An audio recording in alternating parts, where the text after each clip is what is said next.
Bom dia, irmãos. Bom dia, irmãos.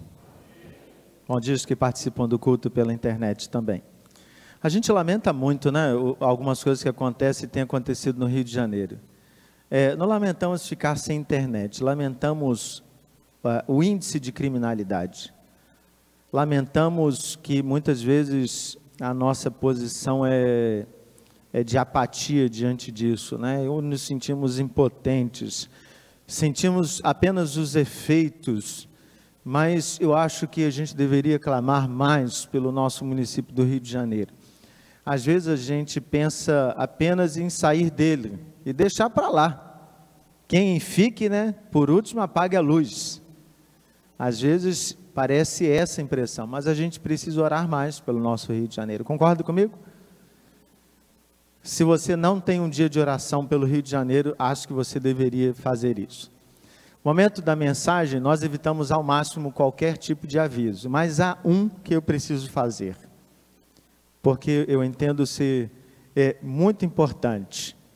E eu gostaria de começar fazendo algo que eu aprendi, porque tem a ver, né? Então eu quero dizer para você: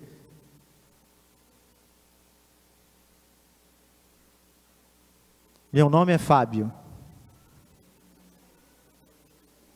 Ontem começou o curso de Libras aqui na igreja. Quem veio, que está aqui, né? Foi excepcional. Mas é da gente sentir o poder de Deus. A Isabelle é uma menina usada por Deus, completamente surda. E ela fala, dizendo da sua dificuldade, ela aprendeu a falar 12 anos de fono, para aprender, porque ela precisava se comunicar conosco, ouvintes. Olha que coisa, né, irmãos? E ontem nós começamos a aprender a língua dela, para nos comunicarmos com ela, e com tantos outros que são surdos. Tivemos assim um banquete espiritual, não é apenas de Libras, não, né? Priscila e Alice que tiveram, foi um banquete espiritual. Você vê assim, Deus. Aí você pode dizer: eu não tenho habilidade nenhuma para isso. Olha para mim, você acha que eu tenho? Não, também não tenho, mas essa não é a questão de ter habilidade. É de saber que Deus colocou sobre nós a responsabilidade de compartilharmos o Evangelho, e nós temos que quebrar qualquer barreira para isso. Nós temos que quebrar qualquer barreira para isso. Então quero incentivar você. Talvez o seu argumento seja tempo. Mais uma vez eu vou dizer para você, irmãos, se eu tinha algum dia com menos atividade, era sábado. Não é mais. Ah, o seu problema é financeiro? Não tem problema. Eu consigo uma bolsa para você. Ok? Então, quero que você entenda isso. Ontem tivemos 17 alunos. Nós temos 22 inscritos, mas o total é de 30 vagas. Então, se você quer vir, ainda tem tempo. Você pode se matricular até a 4ª aula, mas eu vou te dizer, você já perdeu o seu nome, né? E agora é hora de correr atrás. Mas foi bênção de Deus. Então eu quero dizer para você, assim, da minha alegria. No grupo, nós não chamamos curso de Libras, eu chamei Ministério de Libras da IPTC. Porque eu entendo que é um aprendizado para que a gente possa compartilhar a palavra de Deus com outras pessoas. Então, está aqui o convite, mais uma vez. Ia mandar por mensagem de manhã, falei, não vou mandar mensagem, porque às vezes eu me sinto um spam na vida de algumas pessoas, né? Algumas pessoas não respondem o que eu falo, nem comentam, né? Então, é importante falar aqui para entender a importância do tema. É de 2 às 4 da tarde. Todo sábado de 2 às 4 da tarde. Mas assim, pareceu que eram 10 minutos. Foi um negócio fantástico, fantástico. Maravilha. Se fosse de 2 às 7 da noite, eu também faria. Então vamos lá. Êxodo capítulo 11. Sem mais delongas, né? Êxodo capítulo 11. O texto está projetado aqui à frente também. Você que está aqui presencialmente consegue ler, né? O pessoal da internet não está conseguindo ler. Até abri meu celular aqui para ver como é que estava na transmissão do YouTube, mas não dá não. Não dá para ler não. Está lendo? Não, não está não. O Washington disse que não. Não, essa é a gravação. São duas coisas, a transmissão está daqui. Essa é a gravação. No culto gravado, que a gente vai colocar depois, aí sim você vai conseguir ler a partir do que tiver no YouTube. Mas hoje, só se você tiver visão de super-homem. Então, Êxodo capítulo 11. Vamos ler? Pessoal de mídias, me ajuda aí a passar o texto durante a leitura. Disse o Senhor a Moisés: ainda mais uma praga trarei sobre Faraó e sobre o Egito, então vos deixará ir daqui. Quando vos deixar, é certo que vos expulsará totalmente. Fala agora aos ouvidos do povo que todo homem peça ao seu vizinho e toda mulher à sua vizinha objetos de prata e de ouro. E o Senhor fez que o seu povo encontrasse favor da parte dos egípcios. Também o homem Moisés era muito famoso na terra do Egito, aos olhos dos oficiais de Faraó e aos olhos do povo. Moisés disse: assim diz o Senhor, cerca de meia-noite passarei pelo meio do Egito, e todo primogênito na terra do Egito morrerá, desde o primogênito de Faraó, que se assenta no seu trono, até o primogênito da serva que está junto a Mó, e todo o primogênito dos animais. Haverá grande clamor em toda a terra do Egito, qual nunca houve, nem haverá jamais. Porém, contra nenhum dos filhos de Israel, desde os homens até os animais, nem ainda um cão rosnará, para que saibais que o Senhor fez distinção entre os egípcios e os israelitas. Então, todos estes teus oficiais descerão a mim e se inclinarão perante mim, dizendo: sai tu e todo o povo que te segue, e depois disto sairei. E ardendo em ira, se retirou da presença de Faraó. Então disse o Senhor a Moisés: Faraó não vos ouvirá, para que as minhas maravilhas se multipliquem na terra no Egito. Moisés e Arão fizeram todas essas maravilhas perante Faraó, mas o Senhor endureceu o coração de Faraó, que não permitiu saíssem da sua terra os filhos de Israel. Vamos orar? Feche seus olhos, vamos falar com Deus. Maravilhoso bom Deus, graças te damos por tua palavra. Precisamos do Senhor para compreendê-la, precisamos. Por mais óbvio que seja o texto, por mais direto que sejam tuas palavras, a transformação só acontece no coração por intervenção do Senhor. Não depende de nós. Mas mesmo não dependendo de nós, dá-nos um espírito humilde, quebrantado. Ajuda-nos a nos colocarmos diante do Senhor com coração sincero, amável, desejoso por tua palavra. Assim oramos em nome de Jesus. Amém. Nós estamos chegando ao final, da história das 10 pragas. Todo domingo de manhã nós estamos naquilo que chamamos de série expositiva. Então nós vamos, nem sempre capítulo por capítulo, mas tem um nome bonito em teologia, a gente chama de perícope, trechos que fazem sentido, a gente vai analisando todo domingo. E já tem bastante domingo que a gente está falando das pragas. Bastante domingo. Até domingo passado eu brinquei, falei aqui na igreja. O Guilherme perguntou assim: pai, todo domingo a gente fala de praga, pai? Eu falei: meu filho. Mas vai acabar não, pai? Eu falei: vai. Quando chegar a 10ª, acaba. Aí ele: mas está chegando já? Eu falei: domingo agora nós vamos anunciar a 10ª. Ele: mas vai acabar então domingo? Eu falei: não. Tem mais 2 ainda depois. Porque é interessante que a 10ª praga ela tem um caráter tão especial, porque ela é a última, Ela é anunciada. Há um intervalo que Deus, não estou dando spoiler, só estou dizendo cena dos próximos capítulos, assim, é um trailer. Deus vai instituir a Páscoa. Então a próxima mensagem falará sobre a Páscoa, o que significa a Páscoa. E então virá a 10ª praga. A 10ª praga, ela é executada e ponto, o povo de Israel vai embora. Eu acho que você deve deduzir isso, mesmo que você não conheça a história. Mas a 10ª praga tem tanta importância que ela é anunciada. E é muito interessante que a gente lê o texto, e talvez na leitura a gente não perceba que há momentos diferentes, e você deveria prestar bastante atenção nisso, Há um momento que Deus fala, há um momento que Moisés fala. Então a gente precisa sempre distinguir quem está falando. Então o texto começa com a fala de Deus para Moisés. Mas a partir do versículo 4, você tem a fala de Moisés com o povo egípcio, né, representado aí pelos oficiais de Faraó e também Faraó. Existe muita coisa interessante nesse texto, muita coisa mesmo. Uma é que Moisés tem medo algum de Faraó. Isso para mim é impressionante, porque imagina que quando você lida com alguém que é mau, a gente lida isso no Rio de Janeiro, né? Quando você lida com alguém que é mau, imagina assim, vamos imaginar um bandido, aquele cara que está armado, ele aponta a arma para você. Não é muito natural que as nossas pernas tremam e a gente acha assim, ele pode me matar? Concorda comigo? Então deixa eu perguntar para você, ele pode ou não pode te matar? Não, não pode, irmãos. Vocês nunca leram a Bíblia?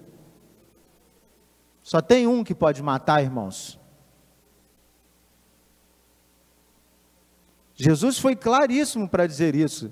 Não tema aquele que pode tirar a sua vida. Porque na verdade ele só consegue tirar se Deus quiser. Nem arma de fogo, nem espada atravessada no meio do coração.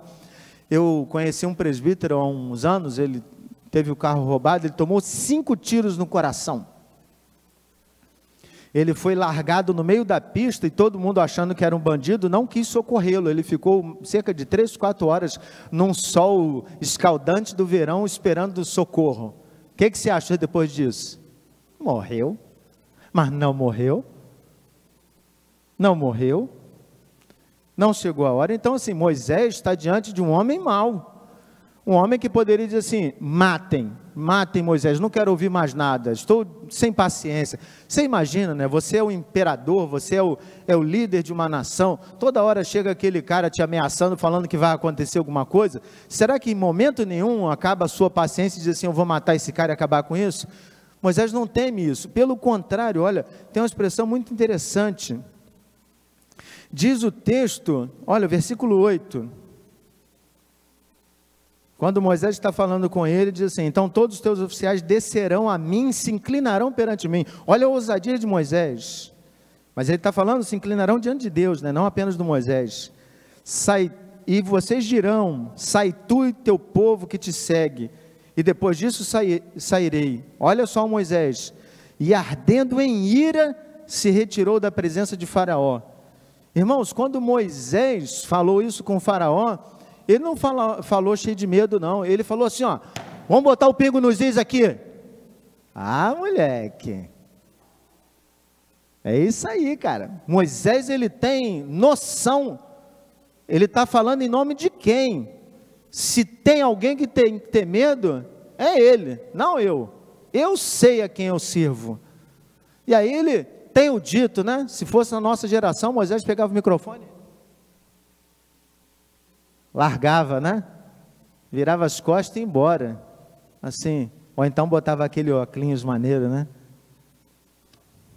Thug life.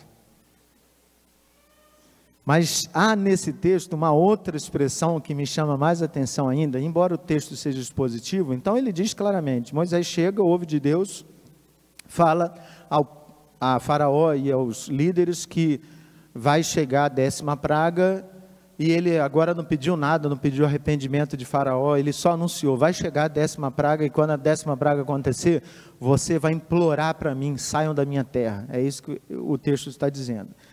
Há então nesse texto, algo que me chamou muita atenção, inclusive eu fiz esse destaque também para o culto infantil, é o versículo 3, versículos 2 e 3 na verdade, finalzinho do versículo 2 e versículo 3, diz assim, vou até colocar aqui para você enxergar também. Bota para mim no 2 e 3 aí, que há alguma coisa espiritual que não deixou eu passar. Fala agora aos ouvidos do povo que todo homem peça ao seu vizinho e toda mulher à sua vizinha objetos de prata e de ouro. Preste bastante atenção nisso. A ordem era Deus mandando para Moisés dizer para o povo de Israel, fala para o povo de Israel, para que eles peçam aos seus vizinhos, egípcios, é claro, né? Vizinhos de objetos de prata e de ouro. Versículo 3. E o Senhor fez que o seu povo encontrasse favor dos egípcios. Também o homem Moisés era muito famoso na terra do Egito. Então, Deus falou para ele, vai fala para o povo pedir objeto de prata e ouro, e a resposta é que o povo pediu, e os egípcios deram aquilo que foi pedido. Isso parece uma vírgula no texto, parece não ter importância nenhuma, mas tem muita importância. A primeira é assim: o povo de Israel no Egito, ele era visitante, ele era, naquele momento, né, o Wesley lembrou muito bem quando pregou aqui, eles viveram 400 anos como escravos. Eles viveram como escravos 100 anos para cá, sei lá, talvez menos. Mas em algum momento eles foram perdendo direitos. Foi mudando, né, o faraó, assim como no nosso país, muda o presidente, aí vai mudando a lei, o negócio vai complicando, aí você tinha o green card para viver lá no Egito, aí caçaram o seu green card, aí disseram agora que você era escravo. Aí disseram que aquilo que era seu já não era mais seu, era do faraó. Então as leis vão mudando, e isso foi acontecendo também. Então naquela condição, o povo já não tinha direitos, né? Eles tinham que trabalhar, e trabalhar pela sobrevivência. Eles tinham casas que não eram deles, eram do Egito, eles não podiam recorrer a isso. E aí o tempo todo Deus está falando, ó, nós vamos sair daqui, nós vamos sair daqui, nós vamos sair daqui. Tá, a pergunta é, quando a gente sair daqui, a gente tem o quê? Se você é escravo na sua condição atual, quando você sai, você tem o quê? Nada. Você vai levar seu boi, seu cavalo? É seu? Quem disse? É do Egito. Tudo pertence a Faraó. Faraó tem plena convicção disso. Há uma coisa que parece impossível, fazer com que o povo montasse riqueza para ir para o deserto. Cara, eu fico imaginando, se alguém bate na minha porta e diz assim, você é o Fábio? Eu sou. Deus falou, me dá seu celular. Pois não? Você dava? Alguém chegou, então vamos contextualizar, vamos tirar o celular, porque é outra coisa, né? Muito precioso para nós. Vamos pensar em um objeto de prata e ouro que é, isso aí a gente tem aos montes. Boa tarde, boa tarde, boa tarde, rapaz, olha, recebi uma mensagem de Deus, ele pediu para eu pegar a sua aliança, é a única coisa de ouro que você tem. Ah, pois não, boa tarde, vai com Deus. Faz sentido? Nenhum. Eu fiquei pensando, rapaz, mas não faz sentido. Deus gosta de usar umas coisas sem sentido algum. Deus faz com que a gente acredite nele e confie nele para coisas que tecnicamente são absurdas. Quem em sã consciência pegaria objetos de prata e ouro e entregaria para o outro, porque o outro pediu? E ainda mais, irmãos, vamos lembrar o contexto. Durante meses as pragas estão acontecendo, os egípcios perderam animais, plantação, saúde, ficaram nas trevas, rãs dormiram nas camas dele, eles foram infestados por piolho, por úlcera, por tudo o que estava acontecendo ali nas pragas. Na hora que o cara pede, um egípcio poderia dizer com todas as letras, assim, ah, meu irmão, você só pode estar de brincadeira, olha para minha casa, você já viu o que o seu Deus fez comigo? Até hoje, rapaz, minha cabeça está coçando de tanto piolho. Você sabe aquela úlcera? Desde aquele dia eu já não como direito, cara, estou me sentindo mal. Passei mal, olha aqui, ó, ainda estou com as casquinhas ainda das úlceras. Meus animais perdi todos, cara. Morreram todos naquela chuva de pedra. E aquele negócio de cair no fogo ainda do céu. Coisa louca, rapaz. E agora você ainda vai pedir meus objetos de prata e ouro? Você é doido, te dou nada, rapaz. Teu Deus que se vire. Mas não foi isso que aconteceu, irmãos. O texto diz que os egípcios, o povo encontrou favor diante dos egípcios, ou seja, os egípcios eram assim, não, ok, dou sim, peraí, só vou ali dentro juntar e te entrego tudo. Eu não sei quantas vezes você já leu o texto, não sei quantas vezes você percebeu isso, mas assim, isso é algo que mexe muito comigo, porque fala de algo que a gente lida no dia a dia, mas que talvez a gente não leve muito a sério, que é o poder de Deus. Quando a gente fala do poder de Deus, o poder de Deus é grande demais para primeiro definir numa mensagem, né? Quem me dera poder falar com tanta propriedade sobre o poder de Deus. A gente fala a partir da nossa própria experiência, daquilo que a gente olha no texto sagrado, mas assim, o poder de Deus é algo que está no nosso dia a dia, e a gente precisa entender que influência esse poder de Deus tem na nossa vida, porque é o poder de Deus que faz a gente ser visto como povo de Deus. Da mesma forma que Moisés tem coragem para enfrentar Faraó, ele vai baseado no quê? Nele? Pô, Moisés ainda era gago, irmãos. Você imagina a dificuldade de Moisés para enfrentar o Faraó. Você já viu o gago nervoso? E ele fala no poder de Deus, porque ele entende que não é o Moisés que está falando, não é a minha oratória que conta, é o ato divino. Então hoje, assim, mesmo sendo um texto expositivo, né, eu queria me deter de forma temática nesse aspecto do poder de Deus. Eu queria ver com você 3 coisas. A primeira é que a gente precisa experimentar o poder de Deus. É muito interessante quando a gente fala de experimentar o poder de Deus, porque assim, não precisa ser crente para experimentar o poder de Deus.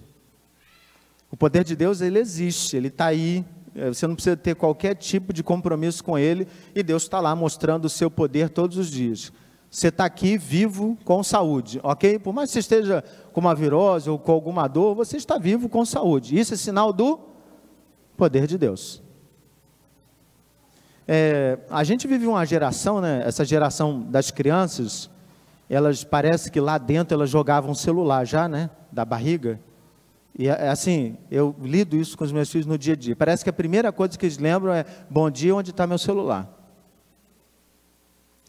E aí, isso vai me consumindo, né, irmãos? E aí Deus vai trabalhando no meu coração, mas essa semana eu chamei meus filhos e falei assim: olha só, vamos corrigir as coisas. Tem uma coisa muito errada. A primeira coisa que a gente tem que fazer no dia, quando abre o olho, é dizer: Deus, obrigado. Você só acordou porque Deus quis. Você teve uma boa noite de sono, porque enquanto você estava lá, dormindo, sonhando, né, com sonhos bons, Deus estava te protegendo. Você tem um teto, você tem alimento agora. Então, se eu ver que a primeira coisa que vocês fazem no dia é o celular, ele vai ficar banido daqui de casa 1 semana. Aí ele disse assim: sim senhor, pai. O que você está fazendo? Não, já estou orando. Ok, falei, mas não é só hoje, é todo dia.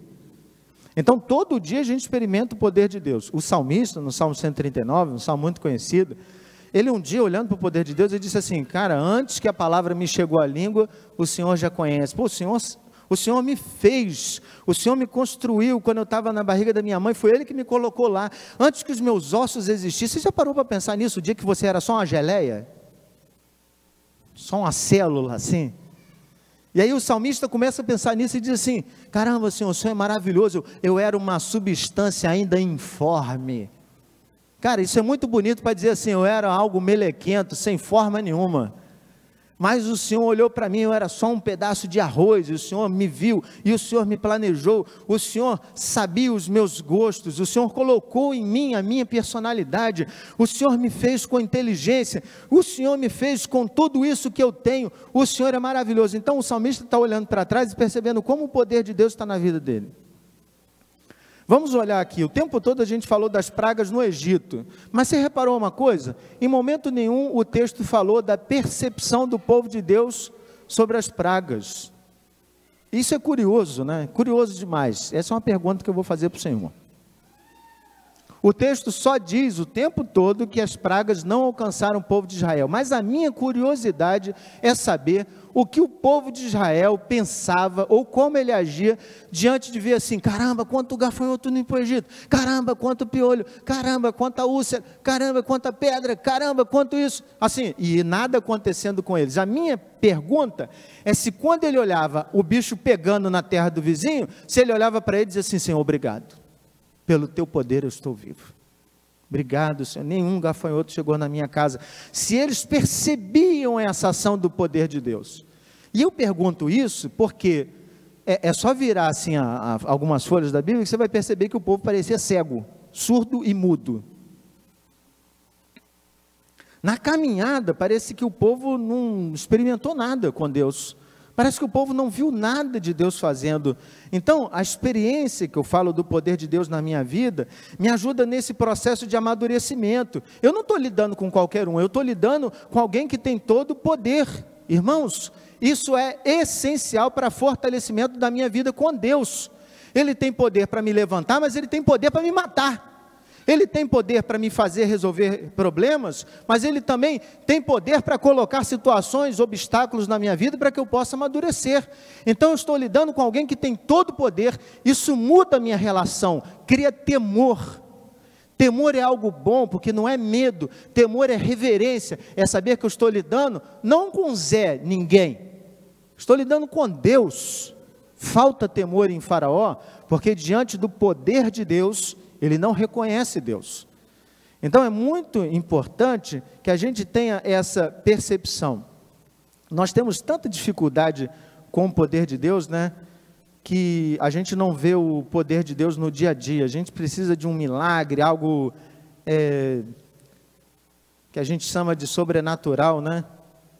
A gente precisa de coisa inacreditável. A gente não vê poder de Deus no dia a dia. E eu vou dizer para você, se você já leu Êxodo 11 e esse texto nunca te chamou a atenção, é porque os seus olhos não estão acostumados a ver o poder de Deus em tudo. Você vê o poder de Deus em algumas coisas, assim, o livramento, o cara apontou a arma na sua cabeça, aquela coisa óbvia, né? Ou então tinha fazendo um arrastão, roubando todo mundo, só não roubou você. Ai caramba, o poder de Deus. Mas você não percebe o poder de Deus em tudo isso. O poder de Deus é algo tremendo, né? Quem seria capaz de falar alguma coisa realmente sobre o poder de Deus? Mas eu quero dizer, se nós queremos desenvolver um relacionamento com Ele, é preciso que você perceba o poder de Deus na sua vida. Como? Olha para o lado. Sua vida, o emprego, a família, a amizade, estar aqui. Assim, sinais e sinais do poder de Deus sobre a sua vida. Mas há um outro passo, né? Não é só experimentar, porque nem sempre quem experimenta muda. Então a segunda coisa é confiar no poder de Deus. É curioso como a gente é desconfiado, né? Tem um ditado que é curioso, eu vou dizê-lo de forma diferente, mas você vai entender. Quando o milagre é demais, até você desconfia. Já ouviu falar? Conhece? Você vê assim, milagre demais, e você dá para desconfiar, acho que essa coisa aí tem alguma coisa errada. Você começa a milagre demais. E eu acho interessante, milagre demais, todo milagre é demais, irmãos. Porque se milagre não fosse demais, ele não seria milagre, ele seria qualquer outra coisa. Se ele aconteceu e a gente chama ele de milagre, a gente já deveria entender. A gente tem um problema até linguístico aqui, né? É redundante a gente falar que milagre é demais. Mas o que acontece, que eu quero mostrar, é que a gente é meio desconfiado para receber as inúmeras provas do poder de Deus. Parece que Deus dá uma prova e a gente pergunta, Senhor, não é isso. A gente sempre lembra, né? Daquela historinha de Gideão. Quando Deus vira para ele e diz assim, olha, eu quero que você enfrente o povo. Ele diz assim, Senhor, eu mesmo? Eu? Você.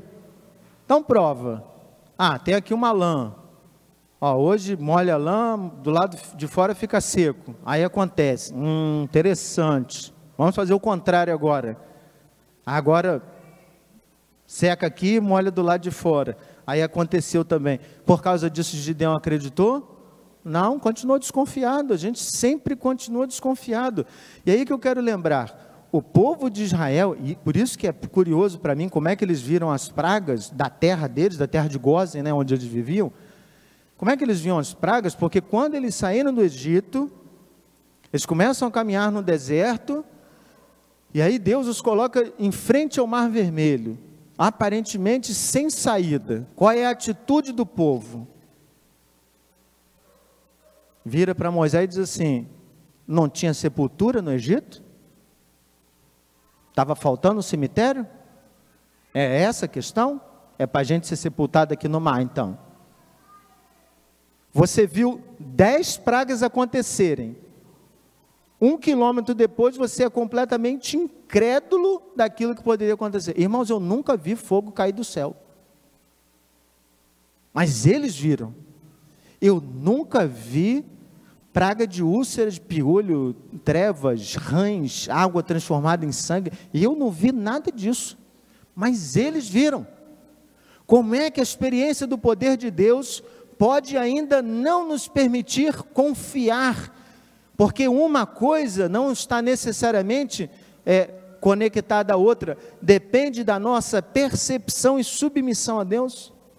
O povo sentiu sede, chegou diante de uma água que estava ali amarga, reclamaram: ah, Senhor, a gente vai morrer de sede, o Senhor nos trouxe para matar. E aí, Êxodo 15, tem um texto que Deus tinha preparado para eles, um oásis no meio do deserto, com 12 fontes, irmãos, 12 cachoeiras no meio do deserto. Ah, cara, só Deus pode fazer isso. Mas eles reclamaram antes, não conseguiram esperar para ver essas fontes, reclamaram de fome, reclamaram que moravam em tendas, reclamaram que não tinham rei, reclamaram, ou seja, diante do poder de Deus, não necessariamente a gente se torna mais crente.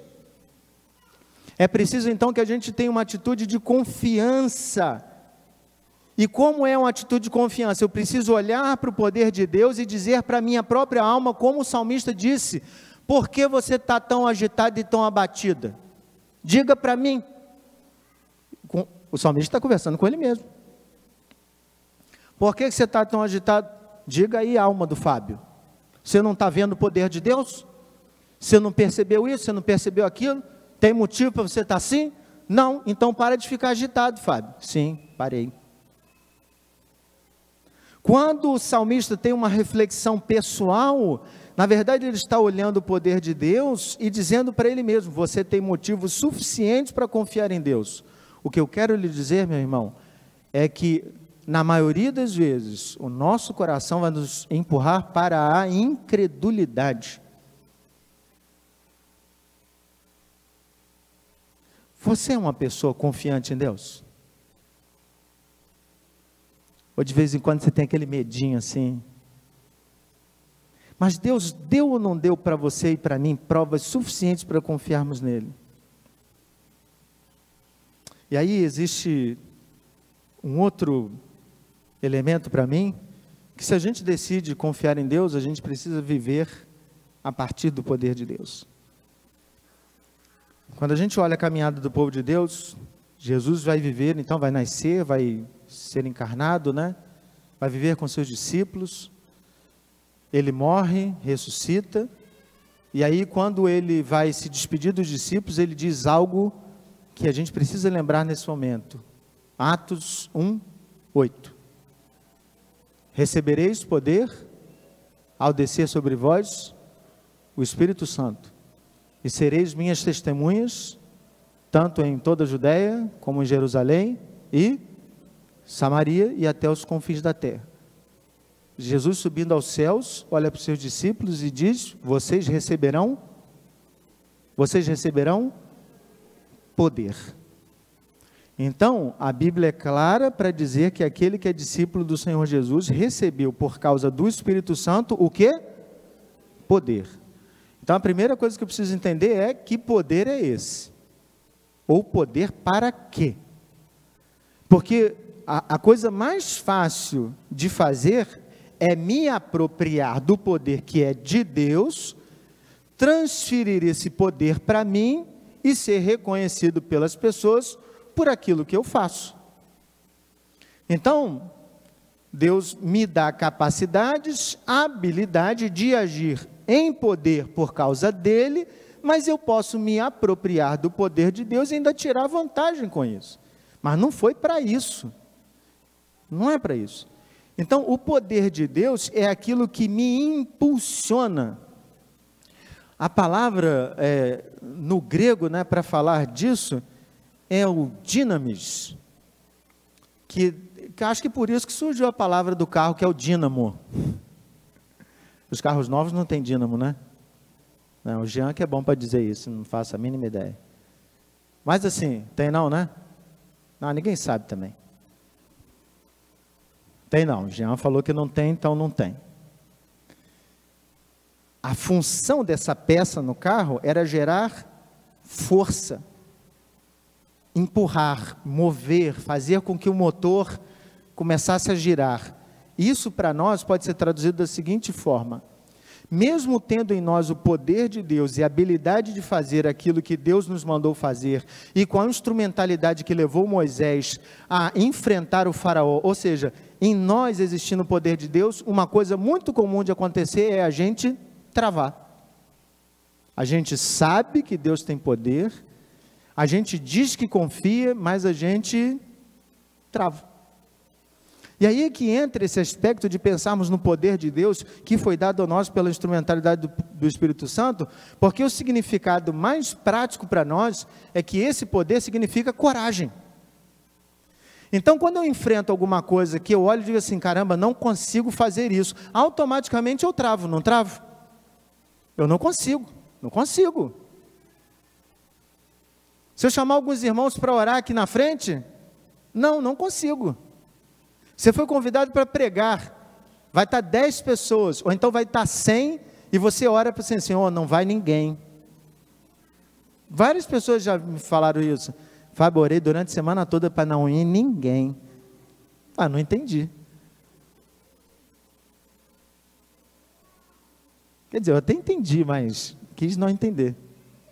Não faz sentido. Então, se eu encontro a barreira para mim, é nessas horas que eu digo assim, Senhor, pelo teu poder e em nome do teu poder, eu assumo tal responsabilidade, entendendo que é o teu poder que vai me dar coragem de enfrentar essa situação que para mim é muito difícil. Deus trabalhou o aspecto coragem com o povo muitas vezes, desde a fala dele com Josué, quando Moisés morreu. O que diz Josué capítulo 1 até o versículo 9? Quem lembra? Deus vira para Josué umas 4 vezes, só ali, e diz o quê? Ser forte e corajoso. Mas por que Deus estava dizendo isso para Josué? Meu irmão, Josué era auxiliar de Moisés, ele já sabia como é que era o povo. Se eu fosse ele, já estava com a minha cartinha já de demissão na mão. Assim, Moisés vai morrer, mas eu vou falar com Deus que eu tenho outros planos. Deus sabia de Josué e falou assim, Josué, corre não. Ser forte e corajoso. O negócio vai ficar feio do teu lado, mas ser forte e corajoso. Eu estou mandando você ser forte e corajoso. Está vendo como é que Deus está mexendo com o psicológico de Josué, dizendo para ele o quê? Vai, cara, viva a partir do meu poder, confie que eu estou com você. E aí qual é a primeira prova de fogo, irmãos? Eles vão dominar Jericó, a primeira guerra contra Jericó. Aí Deus, em vez de mandar carruagens de fogo com anjos, cavalos com asas, ele diz assim, peguem trombetas. Vocês vão dar 7 voltas em Jericó e vão tocar trombeta. Irmãos, vamos ser bem sinceros. Você faz parte do exército de Deus e Deus fala para você, em vez de uma espada, pega um trompete. E aí Deus fala, toca uma vez, toca. E o pior é a proposta, quando vocês tocarem na 7ª vez, o muro vai cair. Precisa ou não precisa fé? Seja sincera.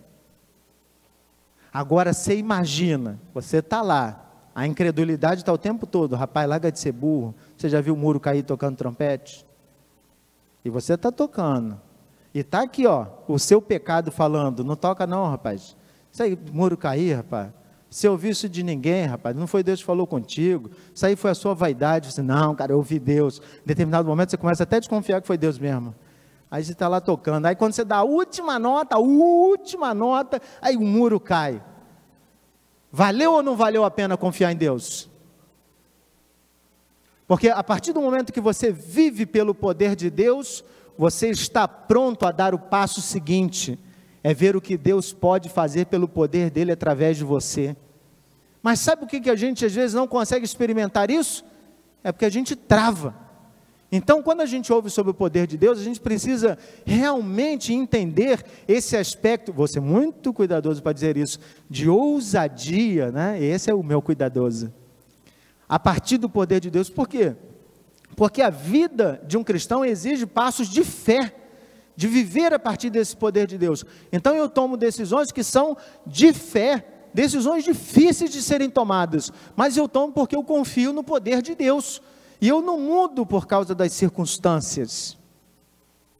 As circunstâncias vão me levar a pensar em outras coisas, mas se eu entendo a vontade de Deus, tenho discernimento para isso, eu vou caminhar a partir do poder de Deus. Concluindo, irmãos, quero dizer o seguinte: muitas vezes na vida a gente lida com situações completamente sem saída. Completamente sem saída. Eu teria inúmeras situações para falar com os irmãos, né? Olhando para o texto, a gente tem uma situação completamente sem saída, sem nenhuma hipótese de dar certo. Vai e pede aos egípcios objetos de prata e ouro. E o texto diz que eles foram, pediram, e o povo egípcio, independente do contexto, abençoou e entregou tudo que tinha. A gente poderia dizer assim, o povo poderia questionar dizendo: Senhor, pensa bem no que você está mandando perguntar, pedir, ninguém vai obedecer, mas o povo não fez isso. Então, obedecer é o ponto principal para experimentarmos o poder de Deus. De tantas situações difíceis que a nossa família já viveu, talvez você conheça, né? A mais difícil para nós, que foi a enfermidade do Nicolas. E é interessante, irmãos, assim, para quem não conhece, né, o Nicolas, alguns anos atrás, em 2018, nunca esqueci, o Roberto foi examinado dia 9 de março, se eu não me engano, 9 ou 11, isso era um sábado, e eu peguei conjuntivite no final da reunião. Aí dia 10, não consegui nem vir para a igreja, porque eu já estava com conjuntivite. E dia 11, ficando em casa, eu descobri que meu sobrinho estava com manchas roxas pelo corpo, e a gente descobriu logo depois que a medula dele tinha parado de funcionar. Você não tem noção do que é encontrar uma situação que você seja completamente impotente. Talvez vocês tenham noção, né? Você encontra uma situação que você se vê completamente impotente. A gente pergunta assim: doutora, dá para tirar a minha medula e passar para ele? Não, não dá. O que a gente tem que fazer? Não, a gente tem que encontrar. Qual é a probabilidade? 1 em 1 milhão. 1 em 1 milhão. Numa situação normal é 1 para 200 mil. Mas como o Brasil é muito miscigenado, o pessoal do norte veio para o sul, o pessoal do sul foi para o norte, europeu, africano, tal. Houve uma mistura de DNA completa, então a perspectiva é de 1 em 1 milhão. Irmãos, quantas vezes a incredulidade bateu no nosso coração de não dá. Não dá para fazer nada. E aí Deus vai todos os dias te surpreendendo com o poder dele. Primeiro, ele entra no hospital com 900 de plaqueta. A partir de 5.000 plaquetas, se você chegar a 5.000 plaquetas, você morre de hemorragia interna. Sabia disso? O Nicolas estava com 900 e nenhuma hemorragia. É ou não é poder de Deus? Mas você pode não ver isso. Você pode dizer assim: ainda bem que a gente chegou antes no hospital. É a minha parte. Ainda bem que a gente fez alguma coisa. Não. Foi o poder de Deus que me deu até conjuntivite. Para estar em casa na segunda-feira e ir em contato com meu sobrinho, porque naquela semana tinha sido diagnosticado o problema renal da Nayara, e quando eu liguei para o meu irmão, foi para dizer assim: cara, a Nayara tinha manchas roxas e era um problema renal. O Nicolas está com as mesmas manchas roxas. Leva ele no médico hoje. Talvez seja um problema renal. Era essa a minha visão. Eu tinha acabado de receber a notícia do Souza, do problema renal da Nayara. Acabado de receber. Mas então Deus, pelo seu poder, foi fazendo coisas. Lembra da probabilidade de 1 para 1 milhão? apareceram 5 pessoas 100% compatíveis com o Nicolas. O que Deus estava fazendo? Esfregando na minha cara o seu poder. Mas aí a gente vai passando fases e não confia no poder de Deus. Eu estou falando da minha vida para mostrar que não é fácil confiar no poder de Deus. No dia de transplante a gente ora, mas a gente não ora confiante. A gente ora a partir do nosso medo, Senhor, que dê certo. Cara, mas Deus já tinha provado que Ele estava no controle daquilo. Deveria eu orar e dizer assim, Senhor, eu te agradeço, Senhor. Isso aí, isso aí não é nada. O seu poder é maravilhoso. Mas foi assim até 15 dias, para ser o dia da pega. E quando pegou, a gente disse, Senhor, obrigado. Mas você acha que esse tormento sai da nossa vida? Não. Semana passada, domingo passado, meu sobrinho foi para o hospital, com o olho, uma mancha vermelha, e eu falei para o meu irmão, cara, isso deve ser celulite facial, mas a primeira coisa que o médico desconfia, é que é a síndrome do enxerto, um processo natural para quem fez transplantes. Você acha que os medos não vêm de novo? O que eu quero dizer para você, que seria muito fácil dizer para você hoje, dizer assim, cara, você olha para o poder de Deus, confia e viaja. Não. Os seus medos vão bater a sua porta o tempo todo. As dificuldades vão fazer você desconfiar do poder de Deus o tempo todo. O tempo todo. Então eu quero propor para você, mesmo sabendo que é um tema muito difícil, muito desafiador, eu quero dizer para você que confiar no poder de Deus, experimentar o poder de Deus, viver a partir do poder de Deus, é algo essencial para a nossa caminhada cristã, porque sem olhar para o poder de Deus, a gente sucumbe aos nossos medos e às nossas aflições. Eu não estou pedindo para você não ter medo, eu estou pedindo para você enfrentar os seus medos a partir do poder de Deus. E o desafio prático para esta manhã é simples. Você tem um assunto difícil, complicado, você tem medo? É a hora de você experimentar, confiar e viver a partir do poder de Deus. E é isso que eu queria propor para você. Tem um assunto nesta manhã que está lhe incomodando? Você acha assim, cara, não tem saída.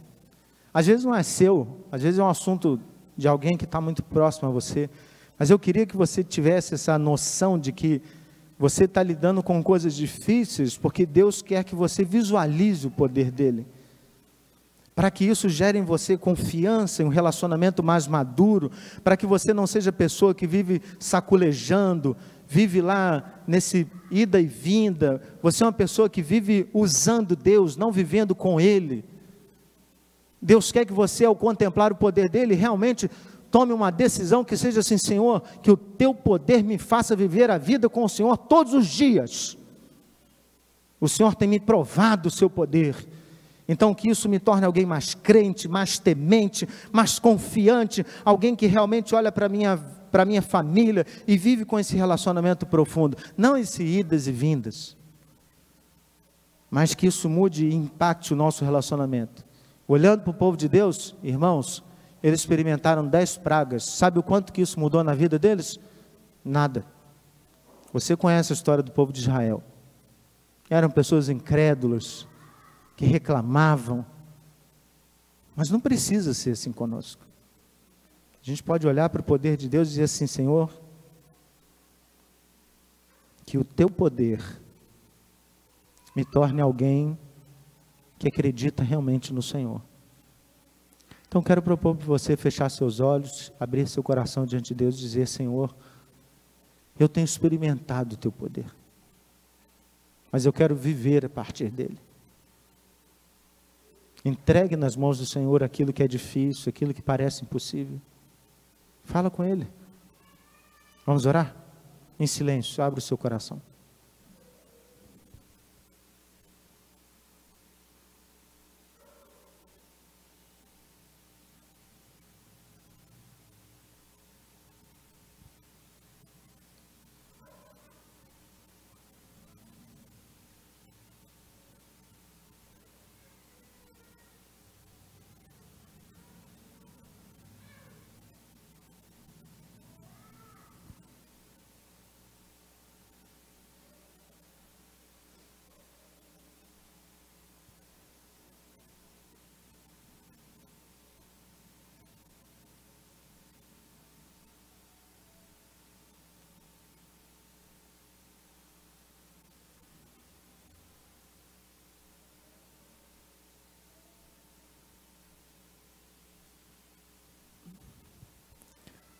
Maravilhoso, bom Deus, durante todos os dias da nossa vida nós fomos abençoados com inúmeras expressões do teu poder.